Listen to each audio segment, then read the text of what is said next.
Hello everyone, welcome back to the Hindu Explainer series. मेरा नाम है सचिन पाटिल और आप सभी का स्वागत है आज के हमारे इस एक्सप्लेनर सीरीज में। सैटरडे 9th ऑफ अक्टूबर 2021 क्या कहता है आज का द हिंदू एनालिसिस, इसे हम एक एक करके देख लेते हैं। क्लियर। और आप लोगों के रिप्लाई जो मुझे मिल रहे हैं भाई, बहुत ही जबरदस्त तरीके का रिस्पॉन्स है आप लोगों के आंसर्स का।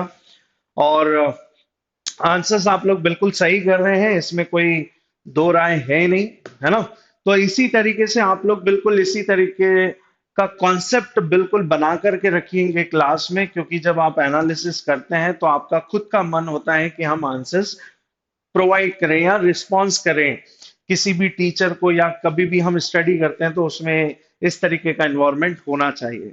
चलिए, तो ये तो हुई बात आंसर्स की, रिप्लाई की। आज के पेपर में देख लेते हैं क्या है इम्पोर्टेंट।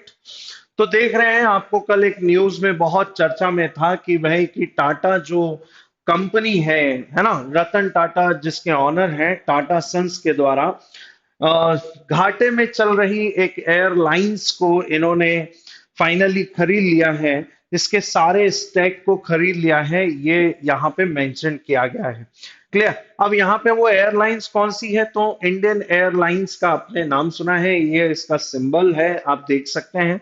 तो इंडियन एयरलाइंस के जितने भी स्टेक हैं, 100% स्टेक को इन्होंने ले लिया है ना। कितने में लिया है, तो यहाँ पे आपको दिख रहा होगा 18,000 करोड़ में ये बिड को जीता है। क्योंकि इस लिस्ट में काफी नाम थे, उनमें से फाइनली इस बिड को जीता है। इस बोली को लगा करके 18,000 करोड़ लगा करके टाटा ग्रुप ने इसे परचेस कर लिया है।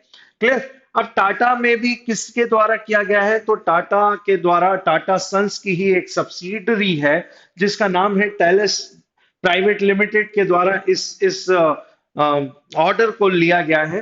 क्लियर। तो यहाँ पे इसके बारे में मेंशन किया गया है।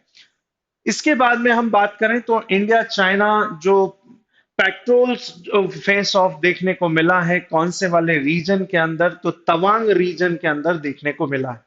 अब कई बार क्वेश्चन आ जाता है कि तवांग रीजन कहां पर है, तो ये अरुणाचल प्रदेश वाला रीजन है जहां पे ये मामला फिर से देखने को मिला है, आमना सामना हुआ है। और ऐसा भी कई जगह पे अखबारों में मेंशन किया गया है, खास करके द हिंदू में ही इसको मेंशन किया गया है कि इंडियन सोल्जर्स के द्वारा चाइनीज सोल्जर्स को कुछ टाइम पीरियड के लिए या कुछ आवर्स के लिए उनको डिटेन कर लिया गया था, है ना। उनको हमने पकड़ के रख लिया था, उन्हें डिटेन कर लिया गया था। तो ये सारी चीजें यहाँ पे देखने को भी मिली हैं।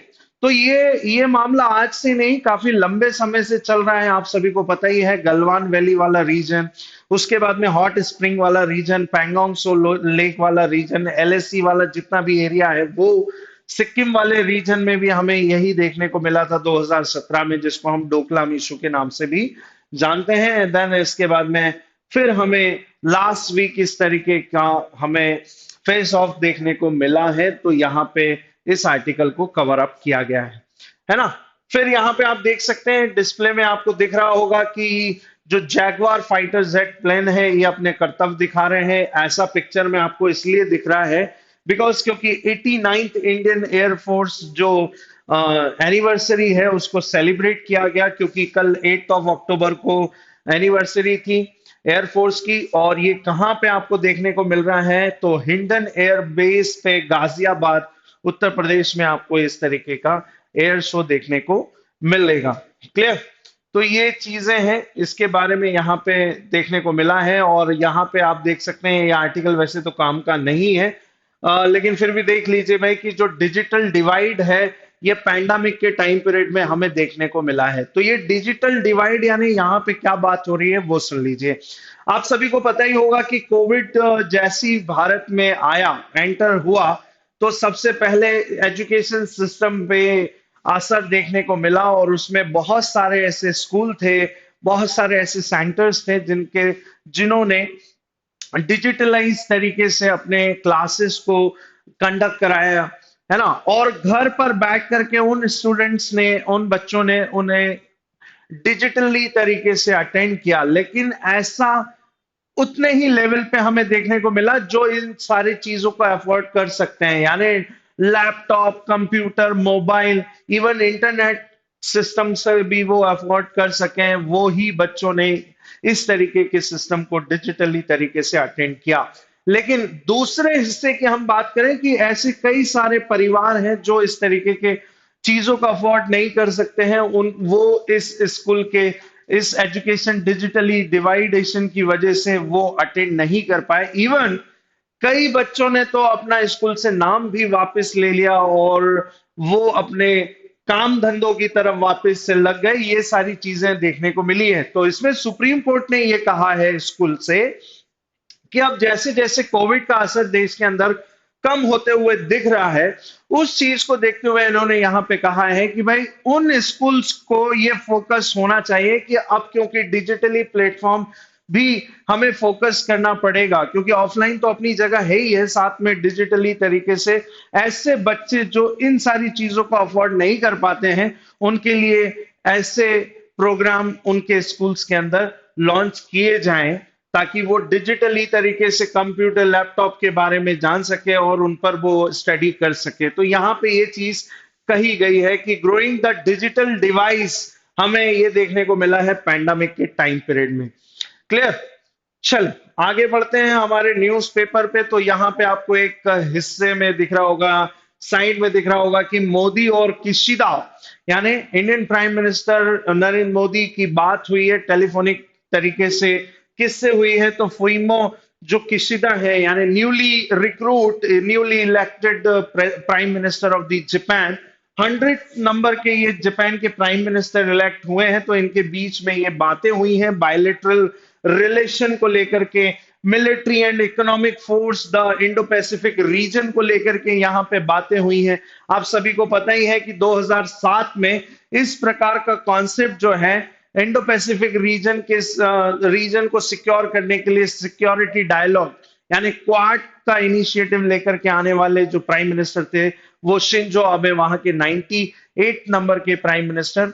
और ऐसा कहा जाता है कि जो फुइमो किशिदा हैं वो कहीं ना कहीं बिल्कुल डिसीजन मेकिंग को लेकर के, उनके नेचर को लेकर के वो जाने जाते हैं कहीं ना कहीं शिंजो अबे की तरह। तो इससे आगे के रिलेशन इंडिया और जापान के आगे अच्छे होते हुए दिख रहे हैं, ऐसी बातें यहाँ पे भी की जा रही हैं।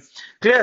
क्वाड फ्रेमवर्क को लेकर के बात की जाए, ये चीजें हैं। मोदी जी ने किशिदा को ये कहा है कि भाई कि आप जल्द इंडिया में विजिट करने आई है, आपका स्वागत है, ये चीजें और आगे चल करके हम सबमिट करेंगे, इनको लेकर के यहाँ पे ये बातें कही गई हैं।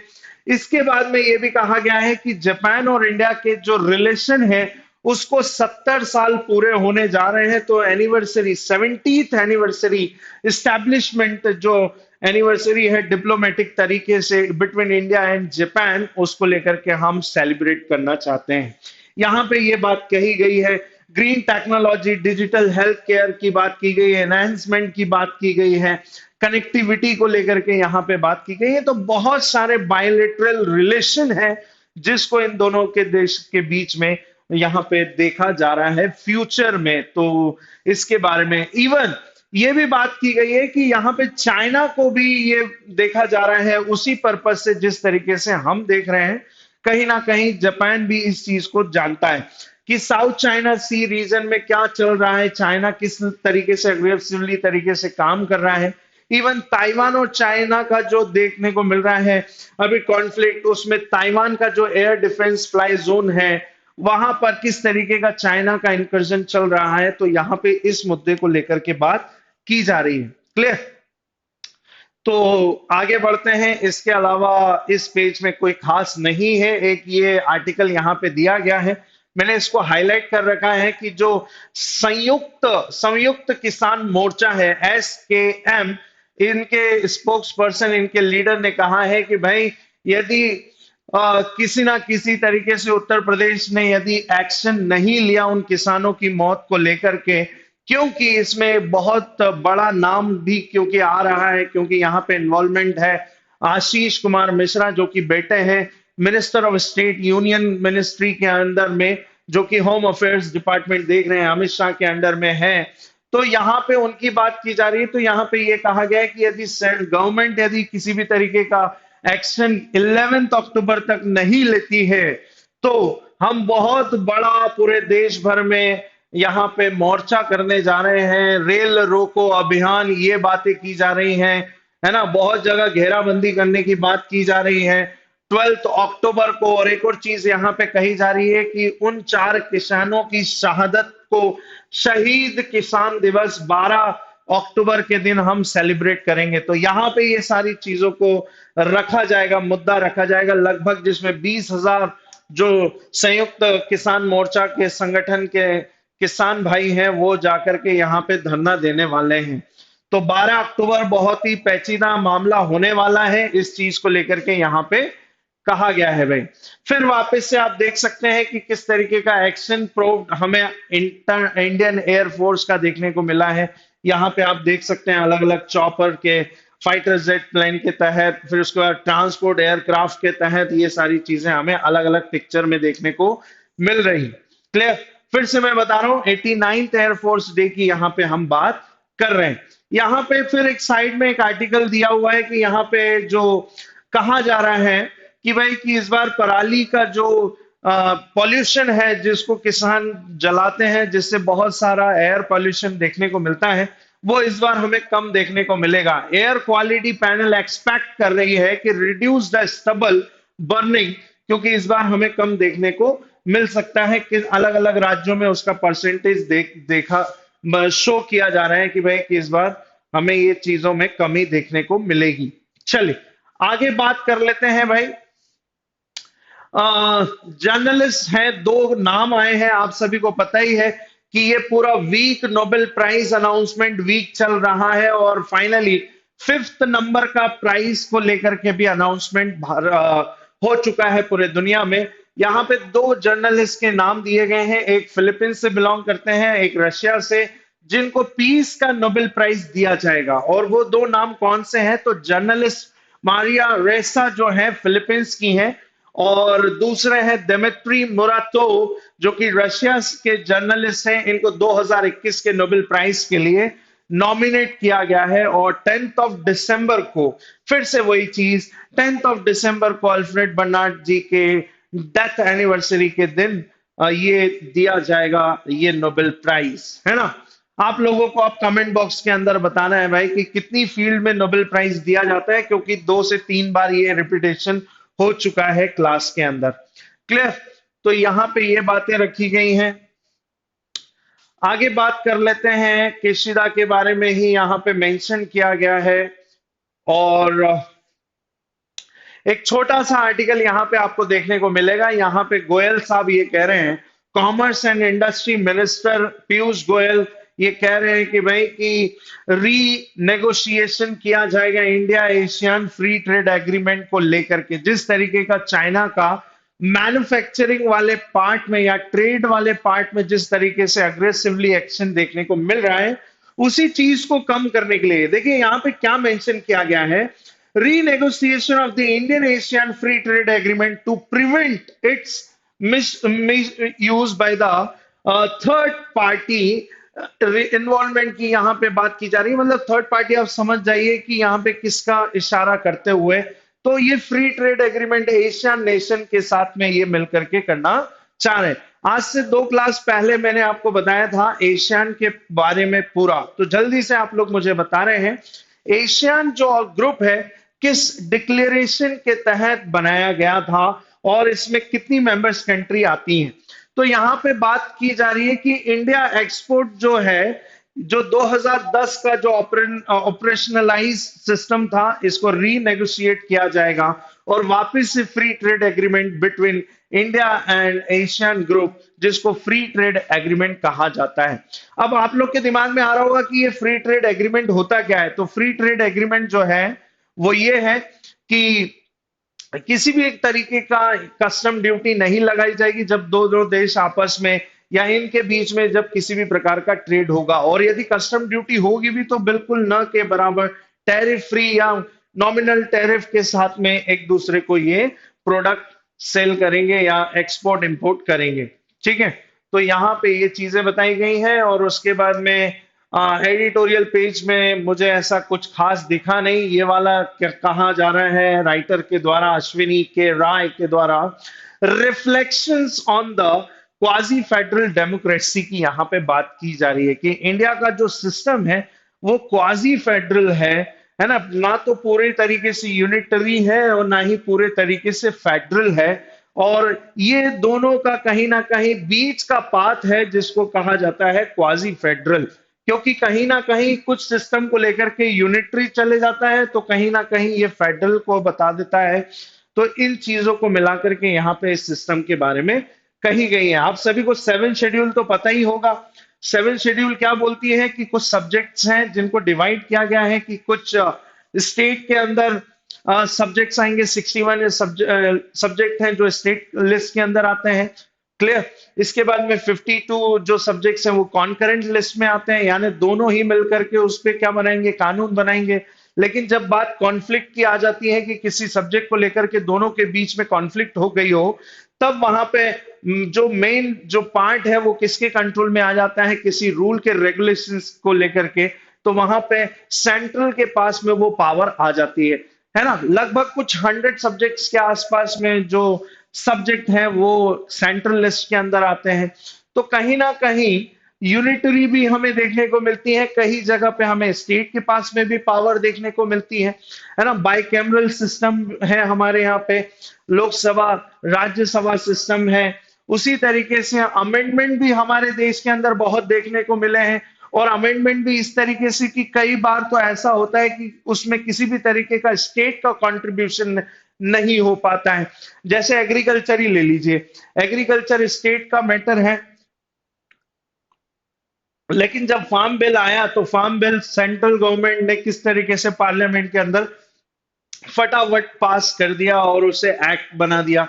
ये चीजें यहां पे बताई जा रही है क्वाजी फेडरल को लेकर के। क्लियर। अब जैसे एक ये डेटा दिया हुआ है कि भाई कि हमने इतने साल के अंदर यानी 70 सालों के अंदर भारत ने अभी तक 105 अमेंडमेंट कर चुका है।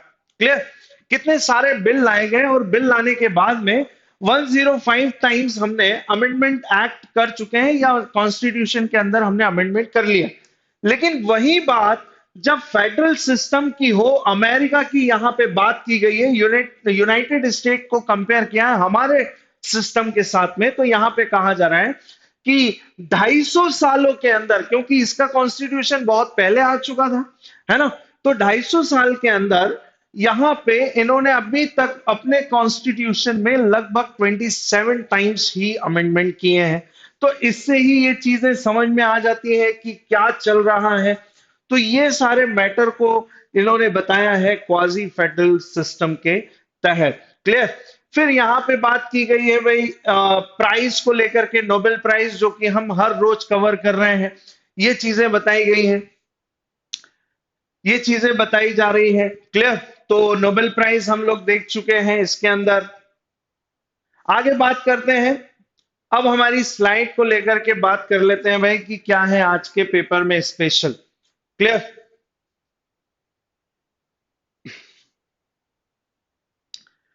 आइए फ्रंट पेज पर बात कर लेते हैं। Tata and airlines, Indian airlines के बारे में आप सभी को पता ही है। यहाँ पे एक डेटा जो है वो मेंशन किया जा रहा है भाई, क्या है कि आफ्टर 68 ईयर यहाँ पे टाटा जो है इसने विन बैक किया है एयर इंडिया को। और इन्होंने अपना एक मैसेज भी दिया है कि भाई कि किस तरीके से इन्होंने अपने वापस उस एयरलाइंस को खरीद लिया है जिसकी शुरुआत ही टाटा के द्वारा की गई थी।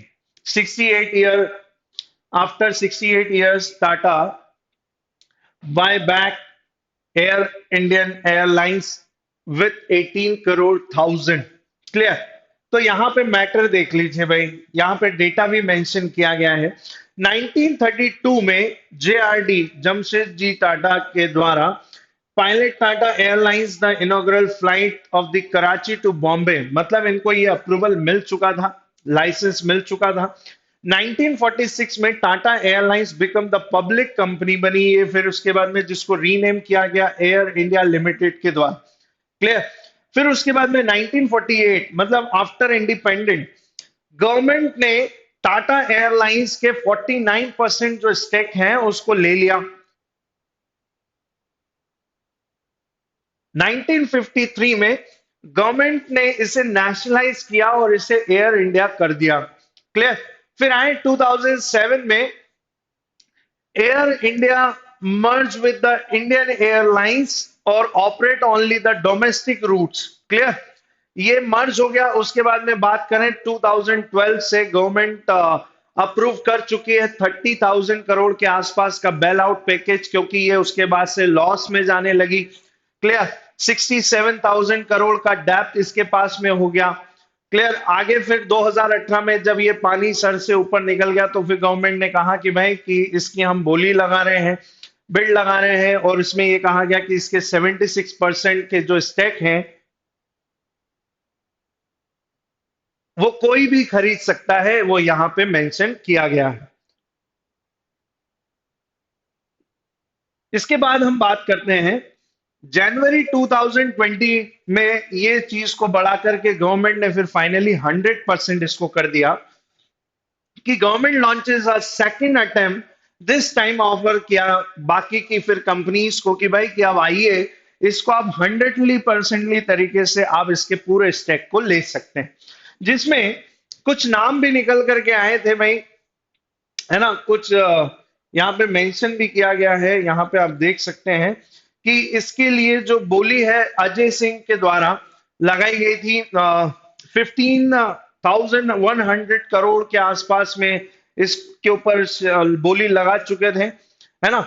इसके बाद में बात करें कि फिर टाटा ने ये कहा कि भाई कि फिर इसको इसको फिर सेकंड जब बिड हुई जहां पे 100% जब स्टॉक की बात आई, तब इसको फाइनली 18,000 करोड़ में इंडियन गवर्नमेंट ने फिर फाइनली इसको किसको दे दिया है भाई, फिर टाटा ने इसको खरीद लिया है। क्लियर। यहाँ पे ये चीजें बताई गई हैं। एयर इंडिया के बारे में हम बात कर लेते हैं। एयर इंडिया क्या है, तो 15 अक्टूबर 1932 को ये टाटा एयरलाइंस के नाम से जानी जाती थी। क्लियर। फिर 29 जुलाई 1946, 75 ईयर एगो ये ऑपरेशनलाइज हुई। यहाँ पे देख सकते हैं Tata airlines become a public company renamed air India limited. ये यहाँ पे आकर के एयर इंडिया लिमिटेड बन जाती है। क्लियर। इसका हेडक्वार्टर या हब की हम बात करें तो इंदिरा गांधी इंटरनेशनल एयरपोर्ट दिल्ली यहां पर है। सेकेंडरी हब की बात करें तो छत्रपति शिवाजी महाराज इंटरनेशनल एयरपोर्ट मुंबई, और देन फिर बाकी की जो सिटीज हैं जो कि डोमेस्टिक फ्लाइट्स को लेकर के, तो इन इन एरियाज में यहाँ पे देखने को आपको मिलेंगी। इसके बाद में यहां पर बात करें लगभग कुछ इस तरीके का मैटर आपको देखने को मिलेगा। हेडक्वार्टर जो है वो मैंने आपको बताया ही है, एयरलाइंस हाउस दिल्ली के अंदर। राइट नाउ इसके चेयरमैन और एमडी थे राजीव बंसल। क्लियर। और इसके फाउंडर आप सभी को बताइए जेआरडी टाटा ने इसकी शुरुआत की थी। अब इसको खरीदा किसने है, तो टाटा ग्रुप के द्वारा खरीदा गया है, तो इसके बारे में भी आपको पता होना चाहिए। ये एक प्राइवेट कंपनी है, ठीक है। 1868 में इसकी शुरुआत, 153 ईयर एगो जमशेद जी टाटा ने इस कंपनी की शुरुआत की थी। और टाटा आज आपको पता है कि कितनी बड़ी कंपनी है, कितना बड़ा ग्रुप है टाटा सन्स। बॉम्बे हाउस मुंबई महाराष्ट्र के अंदर इसका ऑफिस है। क्लियर। वर्ल्ड वाइड ये कंपनी है, और राइट नाउ इसके जो ऑनर है वो है रतन टाटा।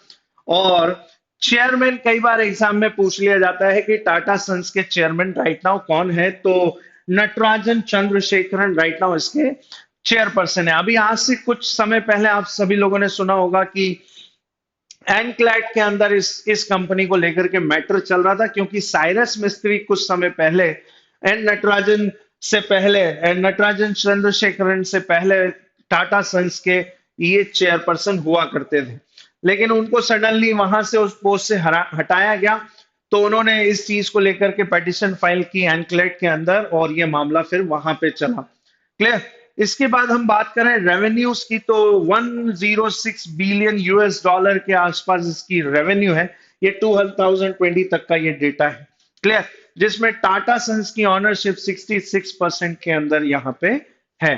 क्लियर। तो ये चीजें आप लोगों को यहाँ पे पता चल गई हैं भाई आज। चलिए, इसके बाद हम बात कर लेते हैं कि फेस ऑफ देखने को मिला है वापस से किस वाले रीजन के अंदर, तो वापस से चर्चा करते हैं चाइना वाले पार्ट को। कहां पर देखने को मिला है ये फेस ऑफ, तो तवांग वैली जो है, तवांग रीजन है, ये देख सकते हैं अरुणाचल का बिल्कुल वेस्टर्न पार्ट, ये जो रेड कलर में आपको दिख रहा है, यहां पे फेस ऑफ देखने को मिला है और कुछ टाइम के लिए इनको डिटेन भी किया है इंडियन सोल्जर्स के द्वारा। क्लियर। तो अब ये मैटर क्या है, ये हम बहुत बार पढ़ चुके हैं कि ये वाला जो रीजन आप देखते हैं जिसको हम मैकमोहन लाइन के रूप में हम देखते हैं, ये पहले कुछ टाइम पहले ये तिब्बत और ब्रिटिश इंग्लैंड ब्रिटिश जो गवर्नमेंट थी उनके बीच में इस लाइन को ड्रॉ किया गया था, जिसे हम मैकमोहन लाइन कहते हैं, है ना, 1914 में। तो ये फिर क्या हुआ कि जब चाइना ने तिब्बत को एक्वायर किया 1950 और 59 में, पूरे ही तरीके से कंट्रोल कर लिया तिब्बत को, तो चाइना का ये कहना है कि ये वाला जो रीजन है ये हमारे कंट्रोल में आता है। जब आप उनका मैप दिखेंगे तो उसमें कुछ अरुणाचल उनके मैप में आपको शो होता हुआ दिखेगा। एलएसी वाला मामला भी यही था। एलएसी जो गलवान वैली रीजन जो है, यहां पर हमने इस जो हॉट स्प्रिंग पॉइंट है, पैंगोंग सो लेक वाला रीजन है, ये पूरा ही बहुत डिस्प्यूटेड वाला पार्ट है। आप सभी को पता ही है अभी 13 राउंड की जो बाउंड्री टॉक है वो इंडिया और चाइना के बीच में होने वाली है। इसको लेकर के भी हम लोग डिस्कशन कर चुके हैं। इंडिया वर्सेस चाइना की हम बात कर रहे हैं। कौन से राउंड की? 13th राउंड की बाउंड्री टॉक होने वाली है ना। मैकमोहन लाइन की हम बात करें तो ये है मैकमोहन लाइन, जिसको ड्रॉ किया गया था किसके बीच में? The McMahon line is the demarcation line between Tibet and north east region India, propose by the British colonial administrator. Clear. जिनका नाम था sir Henry McMahon. At the 1914 Shimla जो कन्वेंशन हुआ था, इसमें इसको साइन किया गया था बिटवीन ब्रिटिश एंड तिब्बतियंस। क्लियर। लेकिन फिर वापस आइए, मैंने आपको थोड़ी देर पहले ही बताया कि ये जो तिब्बत वाला हिस्सा था, इस पे 1950 पे अप्रोच कर लिया चाइना ने, और 1959 में तो पूरे तरीके से ये चीजें हुई, क्योंकि आप सभी को पता है दलाई लामा जो कि अभी 14th नंबर के लामा है, ये उस समय फिर वहां से तिब्बत को छोड़ करके जो तिब्बती जो धर्म जो मॉन्क्स हैं वो सब आज की डेट में हिमाचल प्रदेश में रह रहे हैं। भाई ये वाले रीजन में रह रहे हैं, है ना। धर्मशाला आप लोगों ने नाम सुना ही होगा। और ये वाला हिस्सा जो है वो चाइना के कंट्रोल में चलेगा, तो वो ये कहता है कि भाई ये वाला रीजन भी किसके कंट्रोल में है? ये हमारे कंट्रोल में आएगा। आप देख सकते हैं चाइना और इंडिया के बीच में किन किन हिस्सों को लेकर के जो लड़ाई है वो चल रही है। तो देख सकते हैं वेस्टर्न सेक्टर जो कि 1570 किलोमीटर का है लगभग, यहां से लेकर के पूरा ये वाले रीजन तक, जिसको हम आक्साई चीन, गलवान वैली, हॉट स्प्रिंग, जो पैंगोंग सो लेक वाला रीजन है वहां।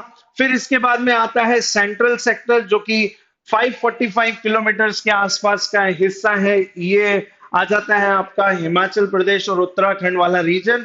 देन फिर आइए ईस्टर्न सेक्टर जो कि 1325 किलोमीटर के आसपास है, जिसमें सिक्किम से लेकर के अरुणाचल प्रदेश तक का पूरा हिस्सा यहाँ पे कवर अप किया जाता है, जिसमें मैकमोहन लाइन आ जाती है।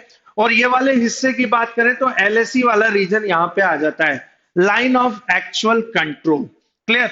चलिए अब आप लोगों के लिए एक क्वेश्चन है। ये तो आपको पता चल गया कि इंडिया और चाइना के बीच में अरुणाचल वाले पार्ट में मैकमोहन लाइन है, लेकिन अब आपको बताना है क्या इंडिया और पाकिस्तान के बीच की जो बॉर्डर लाइन है, इंटरनेशनल बॉर्डर लाइन का आपको नाम बताना है। क्लियर। ठीक है, उम्मीद करता हूं ये वाला पार्ट आपको अच्छे तरीके से समझ में आ गया है बाय मैप। तो ये है भाई कि एक्सरसाइज ऑर्गेनाइज की गई है 89th नंबर की एयरफोर्स एक्सरसाइज। इसके बारे में आप लोगों को पता होना चाहिए, एयरफोर्स के बारे में आपको पता होना चाहिए, है ना, कि कब इसे बनाया गया, कब इसे भारत में शामिल किया गया है। तो फिर से ये डेटा मैं आपको बता देता हूं, है ना। तो यहाँ पे देखिए द इंडियन एयरफोर्स ने सेलिब्रेट किया है 89th एयर जो फोर्स डे है उसको सेलिब्रेट किया है 2021 में। 8th ऑफ अक्टूबर डे होता है किसका? एयरफोर्स डे का। अब मैं बाकी के दो डे भी आपको बता देता हूं क्योंकि पूछ लिया जाता है एग्जाम में। यदि आपसे पूछा जाए आर्मी डे कब होता है, तो आपको बताना है आर्मी डे होता है 15th जनवरी को। क्लियर? एंड नेवी डे कब होता है? नेवी डे के बारे में भी आपको पता होना चाहिए। तो नेवी डे होता है 4th ऑफ दिसंबर को। तो ये तीनों डे आपको आज पता चल गए हैं भाई। क्लियर? तो अभी हमने रिसेंटली कल के दिन कौन सा डे सेलिब्रेट किया है? 8th of October. तो इंडियन एयरफोर्स डे हमने सेलिब्रेट किया है। क्लियर? कब बनाई गई थी? तो 8th of October, on this day the air force in India was the officially raised in 1932। ये पहली बार निकल करके आया। ठीक है? Supporting force of the royal air force the United kingdom, क्योंकि ये सारा कंट्रोल उन्हीं के टाइम पीरियड में था 1932 में। एंड फर्स्ट स्क्वाड्रन निकल करके कब आया? तो 1933 में निकल करके आया first squadron, operational squadron. Squadron क्या होता है मैंने आपको बताया था। एक पूरी टीम होती है ना, जिसमें फाइटर जेट प्लेन्स और उनके जितने भी उड़ाने वाले जितने भी पायलट होते हैं उनका एक पूरा एक दस्ता जो होता है उसको हम स्क्वाड्रन की बात करते हैं। क्लियर? और मैंने आपको बताया भी था कि जिसमें इंडियन एयरफोर्स के जो चेयरपर्सन है, जो डायरेक्टर है ना, एयर चीफ मार्शल जिन्हें हम कहते हैं, विवेक राम चौधरी ने ये कहा भी था कि आने वाले 10 से 15 साल तक पॉसिबल नहीं है कि देश के अंदर 42 स्क्वाड्रन हो जाए। अभी तो हाल फिलहाल में 35 ही हो जाए, वो ही काफी है, ऐसा इन्होंने कहा था। Clear? 1940 after participation world war two, 1939 to 45 air force in India camp the call the royal Indian air force नाम दे दिया गया। Clear? After republic 1950 become the Indian air force, इसको नाम दे दिया गया, रॉयल हट गया, रिपब्लिक हो गया और इस पर पूरा तरीके से कंट्रोल भारत सरकार का हो गया। चलिए आगे बात कर लेते हैं। ये लाइन बहुत ही इंपॉर्टेंट है भाई। इंडियन एयरफोर्स जो है वो फोर्थ लार्जेस्ट एयरफोर्स मानी जाती है पूरी दुनिया की, after USA, China and Russia. है ना, बहुत बड़ी बात है ये। चलिए आगे बात कर लेते हैं। इसका हेडक्वार्टर कहां पर है? तो न्यू दिल्ली के अंदर इसका हेडक्वार्टर है। और इसका मोटो आपसे एग्जाम में जरूर पूछा जा सकता है कि इंडियन एयरफोर्स का मोटो क्या है? तो touch the sky with glory, गर्व के साथ में आसमान को छुएं, ये हमारा मोटो है। Taken from the 11th chapter of the Bhagavad Gita से ये लिया गया है। क्लियर? चलिए बात करते हैं। The president of the India, supreme commander of the Indian air force, या तीनों सेनाओं का सुप्रीम कमांडर होता है, ये सभी को पता है। क्लियर? चलिए आगे हम बात कर लेते हैं। Chief of air defence staff, या इसका जो चेयरपर्सन होता है उसे हम क्या बोलते हैं? चीफ ऑफ एयर मार्शल हम कहते हैं, एयर चीफ मार्शल कहते हैं। जो अभी राइट नाउ कौन है? ये है विवेक राम चौधरी। आपको ये बताना है, मैंने इसके बारे में भी बताया है कि जब ये रिक्रूट हुए थे, जब ये प्रमोट हुए थे एयर चीफ मार्शल के लिए, तो ये भारत के कौन से नंबर के एयर चीफ मार्शल बने, ये आपको कमेंट बॉक्स में बताना है। क्लियर? जब ये प्रमोट होकर के एयर चीफ मार्शल बने तो अगले वाइस एयर चीफ स्टाफ कौन बने? तो एयर मार्शल बने हैं संदीप सिंह। ये आपको ध्यान में रखना है। And Arjan Singh was the first air chief marshal of India. ध्यान रखना, अभी हाल ही में इनकी डेथ हुई है, अर्जन सिंह। चलिए आगे बात करते हैं। ये डिटेल आपको बहुत अच्छे तरीके से समझ में आ गई होगी, ऐसी उम्मीद मैं कर रहा हूं आपसे। और ये मैंने अभी थोड़ी देर पहले ही पूरी रिलेशन, बायलेटरल रिलेशन के बारे में मैंने आपको समझाया कि किस तरीके से टेलीफोनिक तरीके से बातचीत हुई है उनके ही काउंटर पार्ट, यानी पीएम मोदी की हम बात कर रहे हैं, किससे बात हुई है? तो उन्हीं के काउंटर पार्ट से बात हुई है, जिनका नाम है फूमियो किशिदा। और ये 100 नंबर के जापान के प्राइम मिनिस्टर हैं। तो अब जापान के बारे में आपसे पूछा जा सकता है, जापान की कैपिटल के बारे में आपसे पूछा जा सकता है। तो जापान की कैपिटल सभी को पता ही है, टोक्यो। है ना, जल्दी से मुझे बताएं कि टोक्यो ओलंपिक, अभी रिसेंटली समर ओलंपिक ऑर्गेनाइज किया गया, ये कौन से नंबर का ओलंपिक था जिसको कराया गया? आपको नंबर बताना है। नेशनल लैंग्वेज जापानीज है और गवर्नमेंट की बात करें तो यहाँ पे मोनार्की रूल चलता है, देन फिर उसके बाद में गवर्नमेंटली भी तरीके से unitary parliamentary constitutional monarchy rule चलता है यहाँ पे। और नारूहितो यहाँ के 126 नंबर के किंग हैं भाई, अकीहितो के बाद उनके बेटे नारूहितो यहाँ के किंग बने। एंड राइट नाउ फुइमो जो किशिदा है ये 100 नंबर के यहाँ के प्राइम मिनिस्टर बने। चलिए कमेंट बॉक्स में आपको एक और क्वेश्चन का आंसर बताना है, इन्होंने किस प्राइम मिनिस्टर को रिप्लेस किया जो कि क्वाड के चेयरपर्सन भी थे, चेयरपर्सन बोल रहा हूं सॉरी, वहां के समिट के मेंबर थे, फिर फाइनली उनके बाद में फुइमो किशिदा बने। क्लियर। यहाँ पे भी दो तरीके की हाउस का कॉन्सेप्ट है, upper house and lower house. ठीक है, डायट कहा जाता है यहाँ के लेजिस्लेटिव सिस्टम को, नेशनल डायट। ठीक। और यहाँ की करेंसी की हम बात करें तो जापानीज येन चलता है और ये उसका सिंबल आप लोग देख सकते हैं। क्लियर। लेकिन अब क्वेश्चन स्टैटिक बेस कैसे पूछा जा सकता है कि who was the first prime minister of the Japan. तो यहाँ पे देखिए एक लाइन में मेंशन भी है कि first Japanese prime minister Ito Hirobumi जो कि 1885 से 88 तक वहां के पहले प्राइम मिनिस्टर बने थे। क्लियर। तो ये चीजें उम्मीद करता हूं आपको बहुत अच्छे तरीके से समझ में आ गई। चलिए यहां पे हम बात कर लेते हैं भाई कि किसानों ने ये धमकी दी है कि यदि 11 अक्टूबर तक यदि आपने किसी भी तरीके का एक्शन कड़क तरीके से नहीं लिया, जो किसानों की डेथ हुई है, किसानों को जो मारा गया है, मर्डर किया गया है, उस चीज को लेकर के यदि आपने कोई कड़क एक्शन नहीं लिया तो फिर हम मोर्चा खोल देंगे, रेल रोको, सड़क रोको अभियान हम चालू कर देंगे। ये चीजें यहां पे कही गई है एक मोर्चा के द्वारा जिसको कहा जाता है संयुक्त किसान मोर्चा, SKM के द्वारा ये सारी चीजें बोली गई हैं। क्लियर। तो अब ये और एक और चीज मैंने आपको बताई है, क्या यहाँ पे अनाउंसमेंट किया है कि भाई यदि 11 तारीख तक आपने किसी तरीके का एक्शन नहीं लिया तो 12 तारीख को हम ये काम तो करेंगे ही करेंगे, लेकिन जो किसानों की डेथ हुई है, जिनका मर्डर हुआ है, उस दिन को या 12 तारीख को, 12 अक्टूबर को हम डिक्लेयर कर देंगे शहीद किसान दिवस के रूप में। तो ये चीज आपसे पूछी जा सकती है। क्लियर। इसके अलावा इस आर्टिकल में कोई खास नहीं है, लेकिन कुछ लीड जो है संस्था बन निकल करके आई है, जो ग्रुप निकल के आया है, यहाँ पे इसकी बात करें तो संयुक्त किसान मोर्चा, SKM, ये बना कब है फॉर्मेशन, ये बिल्कुल अभी नया ताजा ही बना हुआ फॉर्मेशन है, आप सभी को पता ही है। ये कब के बाद, जब आपको पता हो कि फार्म बिल लाया गया था उसके बाद में ये बहुत ज्यादा चर्चा में रहा। 7 नवंबर 2020, 11 मंथ्स एगो ये बना है, लीगल स्टेटस एक्टिव।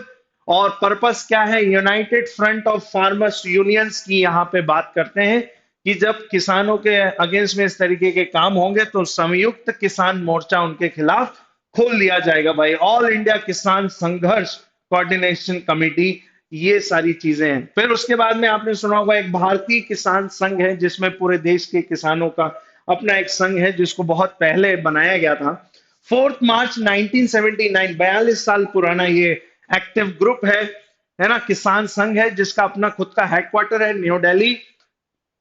और राष्ट्रीय स्वयं सेवक संघ इसकी पेरेंट एजेंसी है, संघ परिवार इसको कहा जाता है। इसके बारे में ये चीज आप लोग को पता होना चाहिए। चलिए अब आप लोगों को यहाँ पे पिक्चर में देख करके ये लग रहा होगा कि सर ये एक्चुअल में क्या है, तो मैं अब आपको थोड़ी सी इससे रिलेवेंट जानकारी दे दूं, आपको पता होना चाहिए क्योंकि आपके एग्जाम पॉइंट ऑफ व्यू से इंपॉर्टेंट है। यहाँ पे ये जो फोटो आप देख रहे हैं, ये फोटो है एक व्यक्ति जिनका नाम है चौधरी चरण सिंह। चौधरी चरण सिंह को किसानों का मसीहा कहा जाता है भाई। इन्होंने किसानों के लिए बहुत ही बड़े लेवल पे जो काम है वो किए हैं। क्लियर। इसके बाद में बात की जाए तो किसान दिवस जो है मनाया जाता है, national farmers day observed across the country on 23 दिसंबर। इनकी बर्थ एनिवर्सरी के दिन यानी चौधरी चरण सिंह की बर्थ एनिवर्सरी 23 ऑफ दिसंबर को हम राष्ट्रीय किसान दिवस के रूप में सेलिब्रेट करते हैं। क्लियर। इन्होंने बहुत सारे काम किए हैं, प्रमोट द सिटीजन्स, है ना, किसानों को जागरूक करने के लिए काम किए, इंकरेज करने के लिए काम किए हैं। है ना, कि सरकार के लिए अगेंस्ट में उनको अवेयर करने के लिए काम किया, और ये खुद प्राइम मिनिस्टर रहे हैं भाई। ठीक है, प्राइम मिनिस्टर रहे हैं कब से कब तक, तो वो भी देख लीजिए। He was born 1902, Noorpur Meerut Uttar district Uttar Pradesh में, and was the prime minister of India 28 July 1979 to 14 January 1980। ये इतने समय के लिए भारत के प्राइम मिनिस्टर रहे हैं। और एक और जानकारी दे दो, चौधरी चरण सिंह ही वो एकमात्र ऐसे प्रधानमंत्री हैं जो कभी भी पार्लियामेंट नहीं गए, जितने भी टाइम पीरियड के लिए वो प्राइम मिनिस्टर रहे हैं। क्लियर, ये चीज आपको पता होना चाहिए। ठीक है, प्रोपोनेंट की हम बात करें तो रूरल एंड एग्रीकल्चर डेवलपमेंट इन्होंने काम किए। इसके अलावा he took a leading part of the formulation और फाइनलाइजेशन ऑफ द डेप्थ रिडेम्पशन बिल 1939, भूमि सुधार, लैंड होल्डिंग, इनको लेकर के काम किए हैं 1960 में। और इन्होंने काफी सारी बुक भी लिखी हैं। He was the author of several books, है ना, एंड पैम्फलेट्स, जिसमें abolition of the zamindari system, cooperative farming x rayed, India's poverty and its solution, है ना, present of the proprietorships of lands की बात की गई है ना, worker and prevention of the division of holding below a certain minimum को लेकर के यहाँ पे बात की गई। तो इतनी सारी किताबें इनके द्वारा लिखी गई हैं भाई। इनका नाम अच्छे से याद रख लीजिए, चौधरी चरण सिंह, जिनको किसानों का मसीहा कहा जाता है ना। और इन्हीं की बर्थ एनिवर्सरी पे क्या मनाया जाता है भाई, नेशनल फार्मर्स डे बनाया जाता है। चलिए बात कर लेते हैं जर्नलिस्ट। दो जर्नलिस्ट हैं, एक फिलीपींस से है, एक रशिया से है, और इनको नॉमिनेट किया गया है। इनके नाम को लेकर के अप्रूवल बना है लिटरेचर पीस के नोबेल प्राइज के लिए। सॉरी, क्या नाम है इनका? पहला नाम है जर्नलिस्ट मारिया रेसा, जो कि फिलीपींस से बिलोंग करती हैं, एंड रशियन जर्नलिस्ट जिनका नाम है दिमित्री मुरातोव। इन दोनों को इस बार के लिए नॉमिनेट किया गया है। इन्होंने क्या किया है, तो इन्होंने आवाज उठाई है, बुलंद की है, किसको लेकर के, तो यहाँ पे बात की गई है जो without freedom of the expression and freedom को लेकर के इन्होंने सरकार के खिलाफ काफी सारी आवाजें उठाई हैं, जिसको लेकर के कहा गया है यहाँ पे, जिसमें द नोबेल कमेटी जो है रेसा की, यानी मारिया रेसा की यदि हम बात करें, तो इन्होंने 2012 में अपनी एक न्यूज एजेंसी को एक न्यूज रिपोर्ट को पब्लिश किया जिसका नाम है रैपलर। क्लियर, और इन्होंने वहां के जो रॉड्रिगो ड्यूटर्ट्स थे, यानी प्रेसिडेंट ऑफ द फिलीपींस, उनके बारे में उन्होंने खुल करके छापा और देश दुनिया को ये बताया। उसी तरीके से मिस्टर मुरातोव जो है, इन्होंने 1993 में अपनी इंडिपेंडेंट रशियन न्यूज़पेपर जो है एजेंसी, इसको एस्टेब्लिश किया जिसका नाम था नोवाया गैजेटा।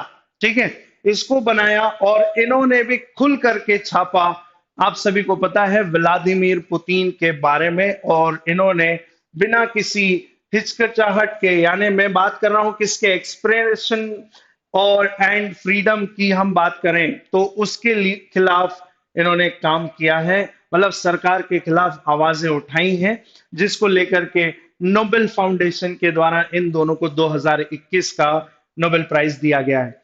नोबेल प्राइज के बारे में मैं आपको ज्यादा कुछ नहीं बताऊंगा, ये चीजें आप लोगों को पता है, क्योंकि पिछले 2 दिन से हम इन्हीं चीज को बार बार देख रहे हैं भाई। तो ये कंटेंट मैंने वापस से फिर भी रख दिया है, तो आप इन्हें अच्छे तरीके से रीड कर लेना भाई।